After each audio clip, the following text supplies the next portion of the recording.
El misterio de Belicena Vilca. Libro primero. El desaparecido de Tafí del Valle. Capítulo primero. Conocí a Belicena Vilca cuando se encontraba internada en el hospital neuropsiquiátrico Dr. Javier Patrón Isla de la ciudad de Salta, con diagnóstico de demencia senil irreversible. Siendo médico del pabellón B, de enfermos incurables, he debido prestar atención a la referida enferma durante un largo año, en el que apliqué todos los recursos que la ciencia psiquiátrica y mi extensa experiencia en la profesión me brindaban para intentar, vanamente, su recuperación. Como se verá más adelante, su historia fue escrita por ella misma, en tanto permanecía en aquel triste encierro. Dedicó a ese fin todo el tiempo disponible, que era mucho, pues la junta médica la había autorizado a escribir, dado que tal actividad redundaba en evidentes resultados terapéuticos sobre el ánimo de la paciente.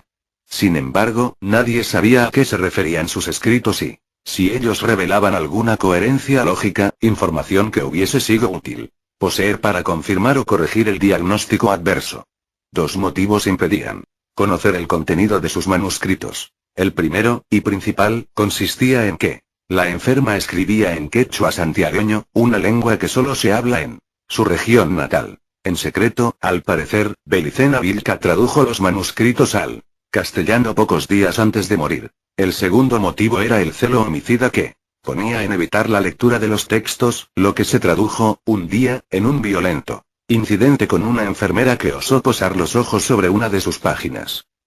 Mas, como lo que interesaba era mantenerla tranquila, y la escritura contribuía a entretenerla en ese estado, se optó por no contradecir sus maníacos deseos y se le permitió ocultar los manuscritos en un portafolios del cual no se separaba en ningún momento. No obstante, parte de su historia me fue relatada por ella misma mientras duró su convalescencia, ya sea mediante largos monólogos a los que frecuentemente la llevaba el psicoanálisis, en los días en que cierta estabilidad mental permitía esta terapia, o, involuntariamente, cuando el tratamiento de narcosis la sumía en un pesado sopor durante el cual, sin embargo, no disminuya nunca la actividad oral. Naturalmente, no podía darse crédito a sus declaraciones, no solo por su condición de enferma mental, sino por el tenor de las mismas, que eran increíbles y alucinantes. Nunca podría calificarse, con mayor justicia, a su relato como a la historia propia de un loco. La situación de alienada de Belicena Vilca seguramente desalentará a los lectores sobre la veracidad de los sucesos narrados. Es comprensible pues tan solo un año atrás yo mismo hubiese hecho todo lo posible por impedir la divulgación de un material que la prudencia y la ética profesional aconsejan mantener en los reservados ámbitos de la historia clínica y el legajo personal. Pero, he aquí que la súbita muerte de Belicena Vilca vino a trastornar este racional punto de vista y me llevó a pensar que la historia registra el paso de venerables figuras por las celdas de célebres loqueros. Recordé a Nietzsche, Ezra Pound, Antonin Artaud, al ajedrecista Morphy, al matemático Cantor, y muchos otros. Razoné que aquellos famosos personajes presentaban cuadros de esquizofrenia aguda, como mi paciente, lo cual significa que la conciencia se halla fragmentada aunque no disuelta, y pueden, eventualmente, producirse estados de lucidez temporal donde la conducta es más o menos normal. Me dije que si Cantor elaboró la genial teoría de los números transfinitos en el manicomio, y si Nietzsche durante sus 10 años de internado podía citar a Homero, Empédocles, y casi cualquier clásico, de memoria, y en griego antiguo, era posible, en una medida infinitamente menor, que el relato de Belicena Vilca fuese en parte verdadero. Claro, este silogismo aparentemente inconsistente sorprenderá al lector. Pero es que todo esto lo pensé deprisa, muy deprisa. Porque Belicena Vilca había sido asesinada. Capítulo segundo. Aquel desagradable suceso perturbó la marcha impecable del nosocomio, sumiéndonos a todos en un estado de malestar y angustia indescriptible. Especialmente afectado resultó nuestro director, el eminente doctor Cortez, quien temía que el escándalo llegase a mancillar el nombre del ilustre prócer local que lleva el hospital, hecho que, según su clara lógica, influiría en los cheques que la poderosa familia del finado hacía llegar mensualmente. No cansaré al lector con detalles porque este caso fue muy comentado por la prensa y si desea hacerlo, puede consultar el diario El Heraldo de Salta, en las ediciones de la semana, que va del 7 al 15 de enero de 1980, donde hallará toda la información. Solo Recordaré aquí lo esencial, ya que el desarrollo de este verídico caso requiere considerar las extrañas circunstancias en que ocurrió el crimen y el misterio que lo rodeó. Y que aún persiste, pues la policía no logró esclarecerlo y dignos funcionarios manifiestan dudas sobre si ello será posible algún día. Porque dos elementos tan absurdos como irracionales intervienen de manera definitiva en el fatal desenlace, impidiendo toda posibilidad de realizar conjeturas coherentes. El primero es un hecho inobjetablemente verificado. El crimen se concretó en una celda para enfermos psicóticos herméticamente cerrada con una pesada puerta de acero, entre las 0 Hs y las 2 Hs. Del 6 de enero, sin que nadie, absolutamente nadie hubiese entrado durante ese lapso. Esto se comprobó, felizmente, gracias a un suceso fortuito. Siendo la noche anterior 5 de enero, es decir, día de festejo de Reyes Magos, parte del personal fue a repartir regalos al Hospital de Niños y al Orfelinato San Francisco de Asís. Entre ellos estaba nuestro eximio director, Dr. Cortez, quien a las 23 Hs ya había regresado, luciendo aún el traje de Papá Noel, y dispuesto a efectuar la recorrida diaria que, desde incontables años, realiza por todos los pabellones para recoger los informes finales. Pues bien, el propio Dr. Cortez vio por última vez viva a Belicena Vilca a las 23:50 Hs. Cuando, a raíz de una crisis histérica en su segunda fase, promovió un general desorden en el pabellón B. Corría desesperadamente en el reducido espacio de su celda, con los ojos fijos y desorbitados, mientras gritaba Pachachutcuiri, palabras que en ese momento eran incomprensibles, si bien reconocimos que se trataba del idioma quechua. Por otra parte, el ataque era sintomáticamente anormal en ella. El doctor Cortez ordenó una inmediata dosis de Valium, sumiendo a la infortunada Belicena Vilca en un sopor del que solo habría de salir un instante para ver la muerte de cerca, tal como lo sugería la expresión de tremendo horror con que se hallaba crispado su rostro cuando fue encontrada, ya muerta, 3 horas más tarde. Y aquí surge el misterio. El primer elemento que desconcertó y sorprendió a los avezados policías, luego de ser atendida la paciente, serían las 0 horas, todos nos retiramos de la celda siendo esta cerrada por el doctor Cortez, quien inadvertidamente guardó la llave en uno de los bolsillos de su traje de Papá Noel, olvidando luego depositarla en el tablero general de llaves. A las 3 de la mañana, al ir la enfermera de turno a recorrer la ronda habitual, notó la falta de la llave, de la cual nadie supo dar parte. Dedujo de ello que habría sido llevada por el doctor Cortez y, como los duplicados se encuentran en la oficina del mismo, no le quedó otra alternativa más que llamarle a su casa. No fue necesario hacerlo, pues la operadora del conmutador interno informó que el doctor aún permanecía en el hospital, aunque estaba a punto de retirarse. Avisado este de su error, decidió subir al pabellón B para entregar la llave y realizar una breve inspección ocular.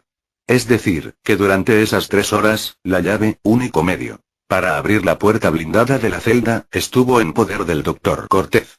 Pero el director del hospital era un hombre de reconocida trayectoria social, cuyas virtudes morales han sido siempre exaltadas como ejemplo digno de emulación, y de quien, por último, nadie osaría dudar, ni siquiera el experimentado policía Maidana a cargo de la investigación del caso. En fin, el doctor Cortez abrió la puerta de la celda acompañado por mí y la enfermera García exactamente a las 3:05 Hs. Un olor penetrante y dulzón fue lo primero que nos llamó la atención. Era una fragancia como a saumerio de sándalo o incienso y resultaba tan fuera de lugar allí, que nos miramos perplejos. Pero esto solo fue un instante, pues lo que vino después concentró toda nuestra atención. Belicena Vilca yacía en su lecho, sin duda muerta desde un tiempo atrás, con el cuello tumefacto a causa del estrangulamiento a que había sido sometida. El arma homicida, una cuerda color marfil, estaba enlazada aún en su cabeza, pero suelta ya. Y los dos extremos caían suavemente sobre el pecho hacia el costado de la cama. Era un espectáculo tan horrible que la avezada enfermera García lanzó un grito de espanto y tambaleó hacia atrás, debiendo sostenerla por los hombros, a pesar de que mis piernas no se hallaban del todo firmes. Y no era para menos. La muerta tenía las manos cerradas sobre las frazadas a ambos lados del cuerpo, posición en que debieron estar en el momento de la muerte y que la rigidez cadavérica conservó, lo que indicaba que no se había defendido de su misterioso asesino. Este debió infundirle tal terror que, aún observando cómo le pasaban el lazo por el cuello, y luego, sintiendo que él mismo se cerraba y le cortaba la respiración, solo atinó a aferrarse desesperadamente a la frazada. Tal deducción se afirmaba al contemplar el gesto de la cara, los ojos muy grandes y desorbitados, y la boca entreabierta, permitiendo ver la lengua hinchada, que parecía quebrarse en una palabra inconclusa, algo que quizá ya nunca sería pronunciado, quizá la misteriosa Pachachutcui. Expondré ahora el segundo elemento absurdo e irracional que, al intervenir, con el peso contundente de lo concreto, eliminó cualquier esperanza de obtener una pronta y simple solución. Me explicaré mejor. El hecho incomprensible de que la puerta estuviese cerrada con llave cuando se cometía el crimen, primer elemento, podía pasarse por alto estableciendo las hipótesis lógicas, aunque improbables, de que el asesino poseyese otra llave o que existiese una conspiración por parte de miembros del cuerpo médico, etc. Al fin y al cabo tales hipótesis las formulaba la policía y lo que ellos pretendían era despojar al caso de todo misterio o ilusión sobrenatural. Pero la cuerda color marfil, segundo elemento, consistía en un objeto demasiado tangible para pasarlo por alto. El segundo elemento fue la evidencia de que algo siniestro e irracional se había instalado irresistiblemente entre nosotros. Se trataba de una cuerda de 1 metro de largo, construida con cabello, al parecer, humano, trenzado y tejido. Pero lo insólito estaba representado por las 2 medallas de oro, una en cada extremo, girando locamente en 2 pequeños conos de oro. Las medallas en sí constituían lo más absurdo del conjunto. Exactamente iguales en sus formas de estrella de David, no lo eran, sin embargo, sus grabados e inscripciones. Una de ellas llevaba cincelado en relieve un trébol de 4 hojas labrado en el hexágono central, la otra mostraba un fruto que, indudablemente, correspondía a la granada. Yo las encontré parecidas a ciertas joyas masónicas que vi en una exposición del Rotary Club. Pero la familiaridad terminó en cuanto hice memoria y razoné que el único punto de semejanza entre estas y aquellas era la estrella de David que, como todos saben, está formada por 2 triángulos equiláteros entrelazados. Es un símbolo adoptado desde hace milenios por el pueblo hebreo, para identificarse, tal como puede comprobarse hoy día viéndola en la bandera del Estado de Israel. Las partes posteriores de las medallas llevaban inscripciones. Mas, estas, lejos de aclarar algo, aumentaban nuestra confusión pues estaban redactadas en 2 idiomas distintos.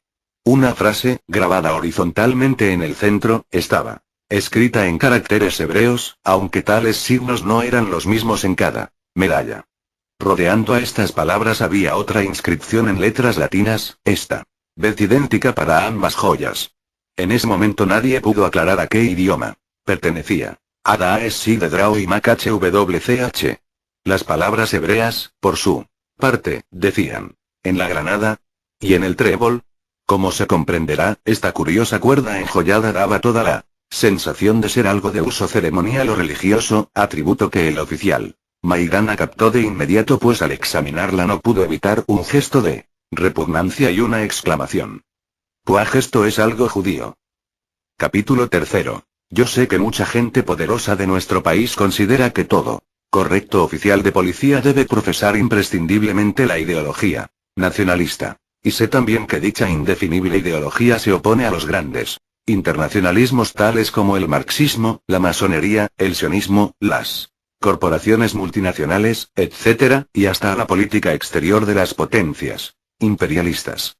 En la ideología nacionalista es creencia corriente que todas esas vastas organizaciones convergen en una cúpula de poder, situada en algún lugar del mundo, verdadero gobierno secreto al que llaman sinarquía internacional. La sinarquía habría desarrollado una estrategia cuya ejecución ha de conducir a la formación de un gobierno mundial que regiría sobre todas las naciones de la Tierra. Las diferencias y contradicciones que se advierten entre las grandes organizaciones mencionadas serían de orden táctico y puramente exteriores. En los vértices de poder todas coincidirían y los esfuerzos generales estarían encaminados a cumplir la estrategia sinárquica. En la ideología nacionalista es dogma, desde hace un siglo, que la sinarquía ha sido fundada por los judíos con la pretensión de asegurarse el dominio del mundo y dar así cumplimiento a profecías emanadas de la Biblia y a mandamientos del Talmud. Por eso los nacionalistas que sostienen estas ideas suelen odiar ardientemente a los judíos. No me sorprendió, entonces, la exclamación antijudía del oficial Maidana. Pero, entendiendo que se trataba de una impresión apresurada, traté de hacerle comprender que atribuir un origen judío a la cuerda homicida, solo porque las medallas tenían forma de estrella de David, era cuando menos aventurado. En efecto, tal símbolo es utilizado también por otras religiones o sectas como la masonería, la teosofía, los rosacruces, las iglesias cristianas, etc. Además, le dije, estaba la granada y el trébol constituyendo una combinación extraña. ¿Y las inscripciones indescifrables? ¿Y el cordón de cabello teñido? No. No sería tan fácil calificar el conjunto. Aunque parezca increíble, algo faltaba en la celda de Belicena Vilca. El portafolios con todos sus escritos. La policía, al enterarse de su contenido, y considerarlo como absolutamente carente de valor, descartó de inmediato una posible sustracción y se negó terminantemente a vincularlo al móvil del crimen.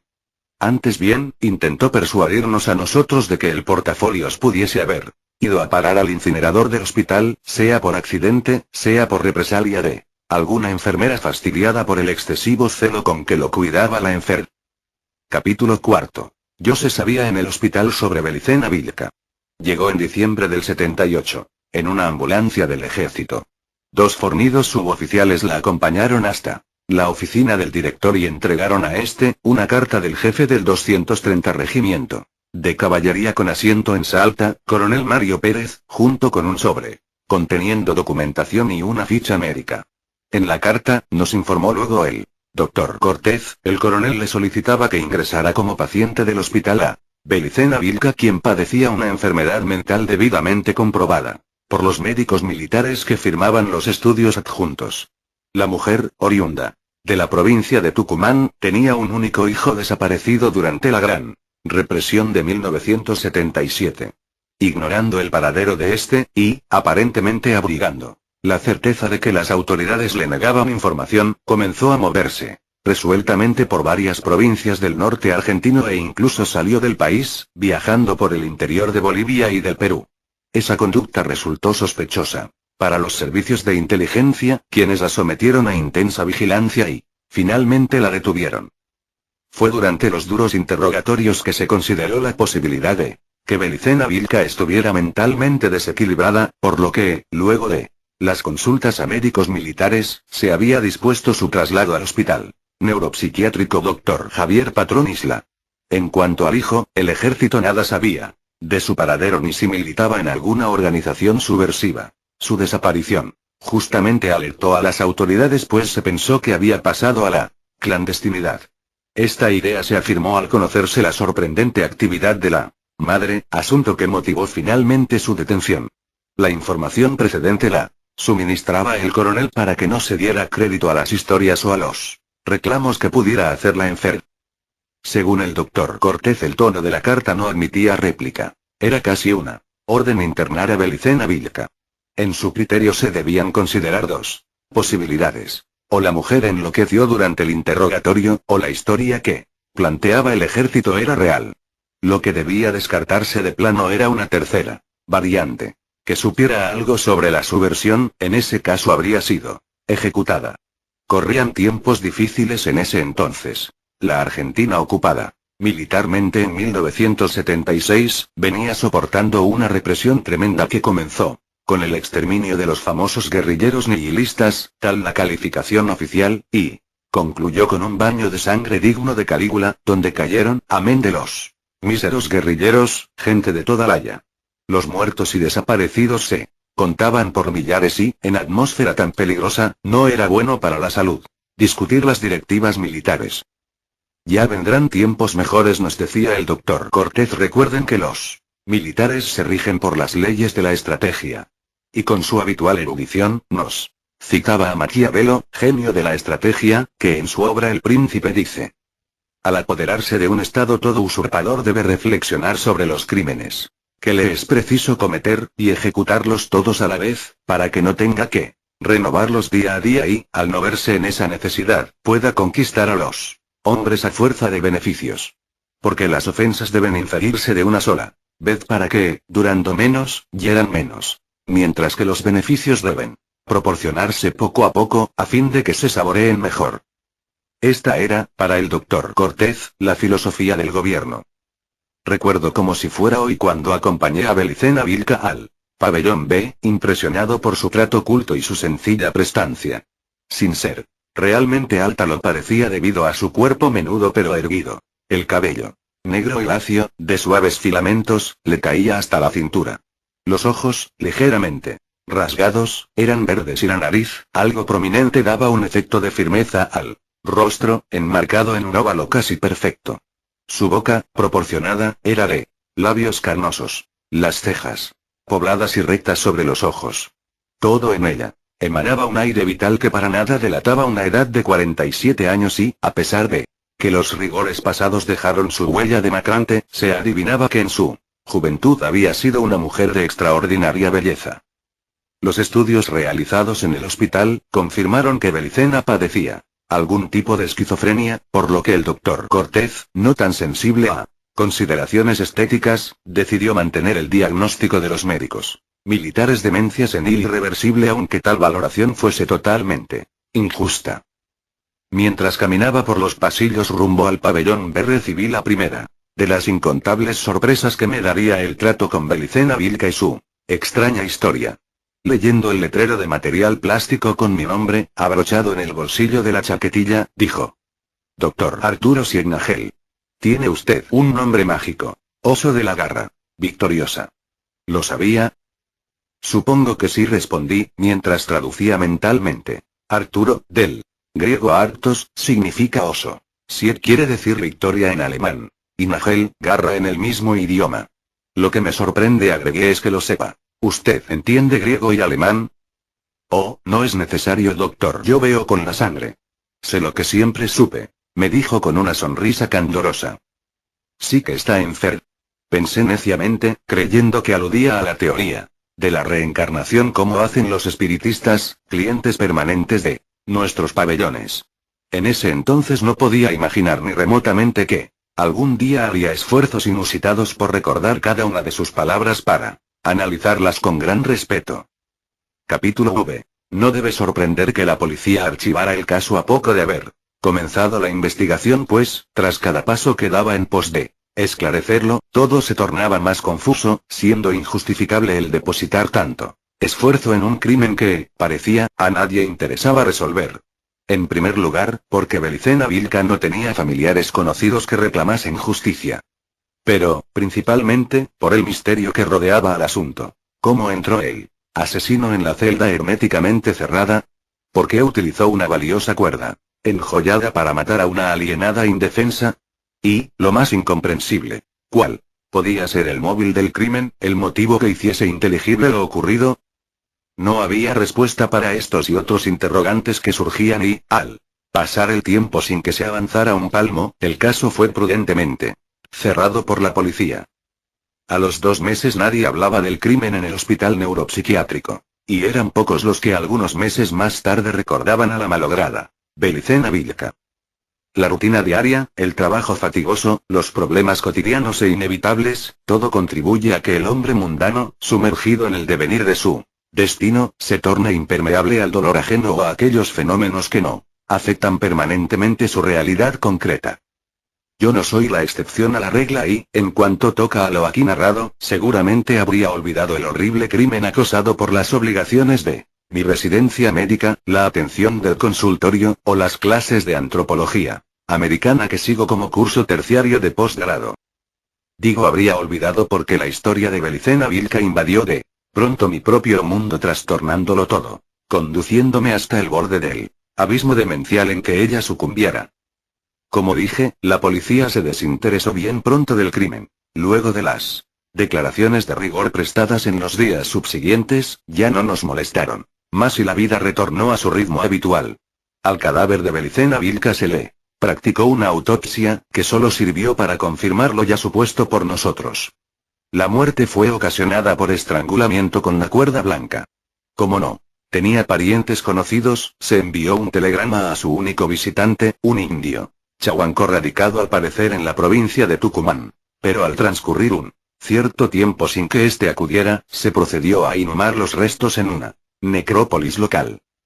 En esos días, mediados de enero, pleno verano norteño, mi única preocupación consistía en planear las vacaciones anuales que comenzaban el día 20 y se extendían hasta fines de febrero. Sin duda tendría tiempo de hacer algunas excursiones y preparar las materias que rendiría en marzo. Justamente, en una visita que hice a la Facultad de Antropología de Salta, para inscribirme en un examen final, me crucé con el profesor Pablo Ramírez, doctor en filología de prestigio y al cual conocía por haber asistido a uno de sus cursos de lenguas amerindias. Al verlo se me ocurrió, súbitamente, hacerle una consulta. Buenos días, doctor Ramírez. Si no le incomoda perder solo un momento, quisiera preguntarle algo. Buenos días, doctor Arturo Signagel, respondió mientras inclinaba cortésmente la calva cabeza. Usted dirá. Verá, doctor Ramírez, hace unos días falleció una paciente en el hospital neuropsiquiátrico donde soy médico y, antes de morir, pronunció una palabra quechua, algo así como pachachutcui. Yo traduzco pacha igual mundo, chutcui igual desmembrar. O sea, desmembrar el mundo. Como esto no tiene sentido, desearía que usted me diga si hay alguna otra acepción para esa palabra. Trataba de no dar información sobre la extraña muerte. El profesor Ramírez escuchó mi traducción con visible desagrado. ¿De qué parte era oriunda su paciente? De la provincia de Tucumán. Parece que siempre habitó en los valles Calchaquíes, aun cuando últimamente había viajado al norte, incluso a Perú y Bolivia. Pero de tales viajes sé muy poco, pues jamás aceptó comentarlos. Bien, dijo el doctor Ramírez con impaciencia. Como usted sabe, el quechua tiene muchos dialectos. Pero, de acuerdo a la afiliación que me ha dado, le sugiero considerar lo siguiente. Si bien Pacha es el mundo, o la tierra, como en Pachamama igual madre tierra, en el quechua santiagueño Pacha también quiere decir tiempo. En este dialecto, chutcumi es el verbo transitivo dislocar, por lo que su palabra significaría dislocar el tiempo, o dislocación del tiempo, en un sentido más actual. Debo confesar que una sensación de alarma me invadió mientras escuchaba al viejo profesor, pues algo interior, un secreto instinto, me decía a gritos que si había alguna explicación para el asesinato de Belicena Vilca, esta se encontraba más allá de la comprensión normal, en un ámbito en que seguramente regían leyes ignoradas por el hombre. ¿Qué era esta dislocación del tiempo sino un concepto oscuro, inaprensible, que se resiste a la razón pero que guarda un nexo evidente con el asesinato? ¿Cómo se entiende, si no es aceptando la intervención de lo desconocido, el hecho de que alguien o algo pueda ingresar en una celda cerrada con llave, perpetrar un asesinato, e irse tranquilamente, dejando tras de sí la cuerda mortal, o sea, la prueba de la presencia inexplicable? Sí, había en todo esto como una calculada negligencia, como si el asesino quisiese dar una mínima muestra de su inmenso y terrible poder en un alarde de demencial orgullo. Visiblemente perturbado, me despedí del profesor Ramírez y regresé sobre mis pasos, mientras una certeza se afirmaba cada vez más en mi cerebro. Belicena Vilca sabía que un peligro mortal la acechaba cuando gritaba Pachachutcui, Pachachutcui. Capítulo 6. Escudos de provincias argentinas. Salta, Jujuy, Catamarca, Tucumán, La Rioja, San Juan. El asunto me intrigaba y, aunque dudaba que se hubiese avanzado algo, decidí conseguir toda la información posible sobre el crimen. Cuando discutimos con el oficial Maidana sobre la probable filiación de la cuerda enjollada, quedé con este en acercarle alguna publicación masónica para que comprobara la similitud, solo exterior, de las medallas, con unas joyas destinadas a rituales de distintos grados de dicha organización.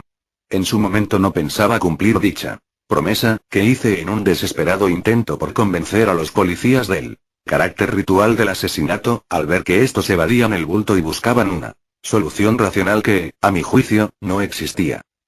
Ahora pensaba valerme de ella como excusa, para obtener información. Busqué los 3 enormes tomos del diccionario de la francmasonería en la biblioteca de la universidad y me dirigí a la jefatura de policía. En Salta esta ocupa un antiguo edificio colonial pegado al Cabildo, frente a la plaza principal, Florida y Provinciana. Estacioné el automóvil junto a un parquímetro, a varias cuadras de mi destino y caminé por la calle Belgrano rumbo al centro. Al llegar a la iglesia del Sagrado Corazón, con su edificio de más de 300 años, iba pensando en la juventud de la América Blanca ante la milenaria Europa. A pesar de que aquí no se construyó nada más atrás de 400 años, nos estremece lo secular, que sentimos antiguo y remoto. Me faltaba transitar la cuadra de la Recoba con sus arcos centenarios, bajo los cuales se puede tomar un café y leer el diario o simplemente contemplar los altos cerros lejanos que rodean el valle del Ed. Atravesé varios pasillos de aspecto sombrío, hasta encontrar una puerta, coronada por un cartel enlozado cuyas cachaduras apenas permitían leer: Oficina General de Investigaciones. Más abajo otro cartel, de plástico, anunciaba Subcomisaría Maidana. Llamé antes de entrar. Las cosas salieron mejor de lo que yo esperaba.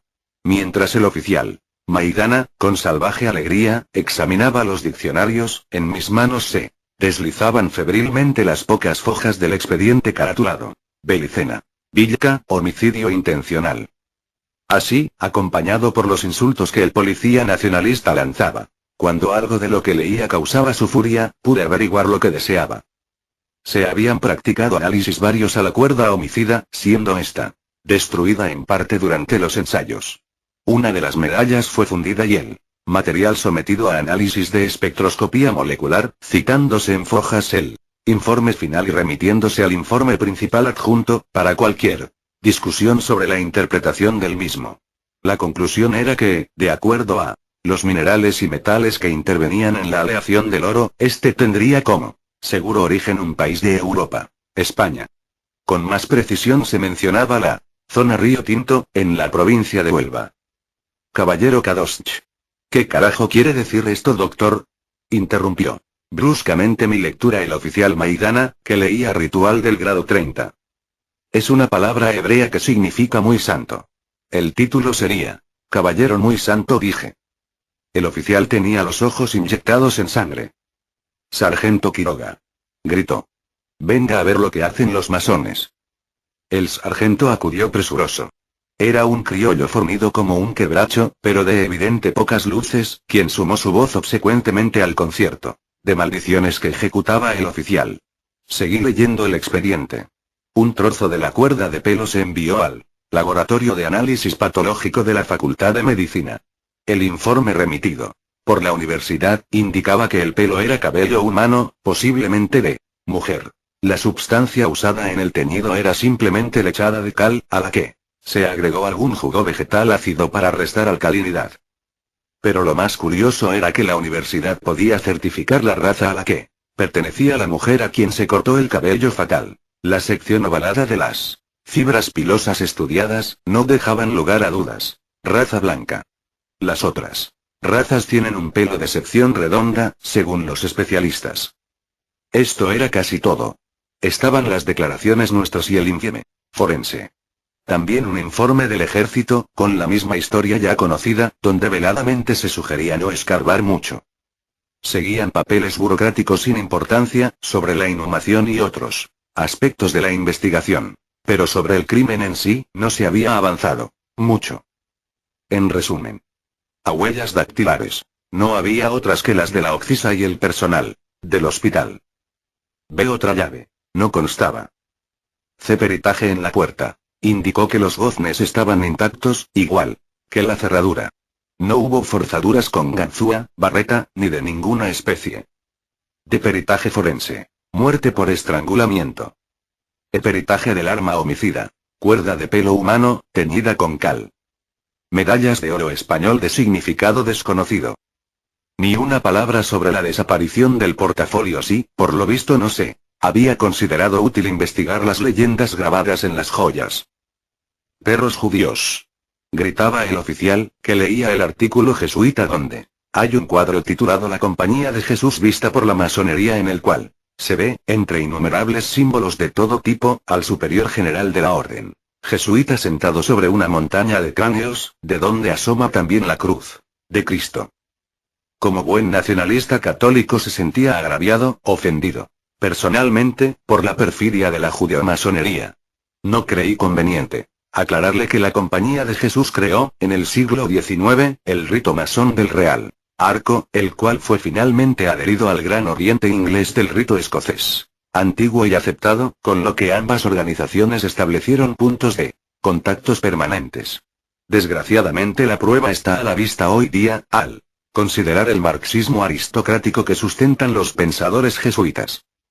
Sería ridículo admitir la existencia de una sinarquía internacional y creer que la Iglesia Romana, organización temporal, está exenta de su control.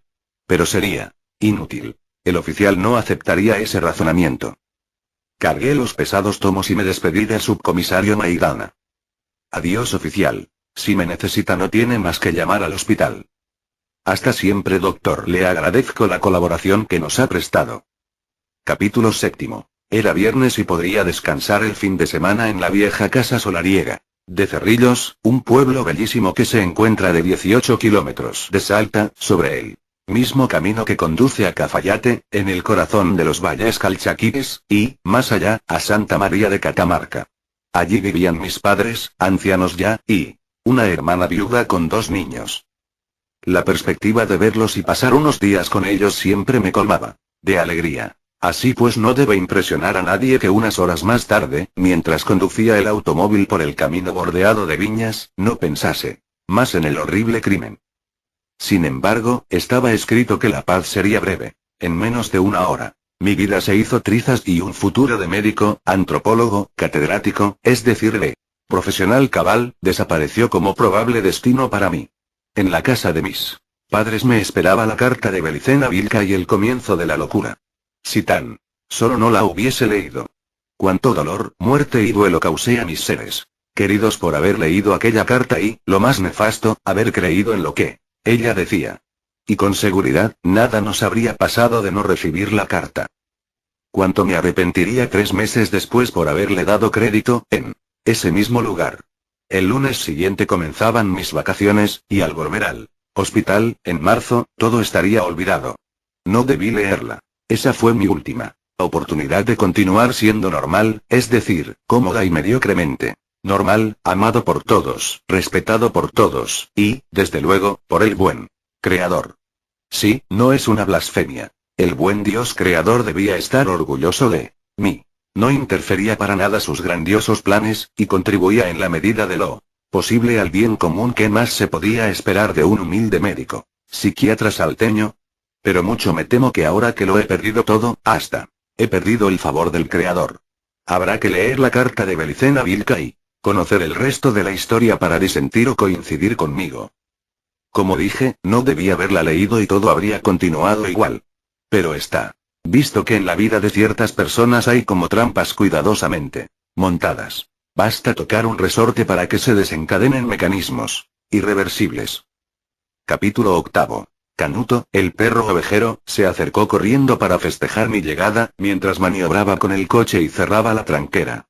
Todavía me faltaba recorrer otros 200 metros hasta la casa. Hice subir a Canuto en el asiento delantero y arranqué. Así era siempre. Manejaba con una mano y con la otra. Acariciaba al viejo Can durante esos 200 metros, que le pertenecían solo a él. Vi acercarse la figura de mis padres, sentados bajo los centenarios lapachos del patio, y sentí las risas de mis amados sobrinos. Era la familia, una de las cosas más bellas que puede concebir un solterón empedernido como yo. Buongiorno a tutti, bromeé mientras bajaba el maletín y buscaba las consabidas golosinas para los niños. ¿Qué tal van las viñas, papá? Mejor que nunca, Arturo. Hay unas uvas que son la gloria de Baco. Pero, ¿de qué nos sirve esta abundancia si este año no tendremos vendimia? Oh, Meingot. Este gobierno llevará a todo el mundo a la quiebra. Bueno, papá, calma, ya no tienes que hacerte mala sangre. Mira, te traje un regalo. Le alcancé el casete de Angelito Vargas y, mientras lo colocaba en el reproductor portátil, sorbí el mate que mi hermana cebaba y hacía circular silenciosamente de mano en mano. Toma, hijo, hace 5 días llegó una encomienda para ti. La retiramos para hacértela llegar, pero como nadie iba para Salta, quedó aquí. Debes dar tu domicilio de la ciudad. Algún día puede llegarte algo urgente aquí y tú no estarás. Mamá continuó riñéndome en tanto la voz de Angelito Vargas desgranaba el tango a pan y agua. Pero yo no escuchaba nada. Absorto en el remitente del paquete, donde claramente se leía Belicena Vilca, mi corazón Parecía haberse detenido. El paquete contenía el portafolio y, dentro de él, un sobre con una extensa carta, tan extensa que, se diría, Belicena Vilca empleó todo su tiempo libre, durante meses, en escribirla. A continuación la transcribo sin quitar ni agregar una coma. Deseo que el lector comparta en toda su dimensión el misterio que se abría ante mí al leer aquella asombrosa misiva. El sobre ostentaba una leyenda, escrita a mano con fina caligrafía. Doctor Arturo Signagel. Presente. Rasgué el sobre y leí febrilmente.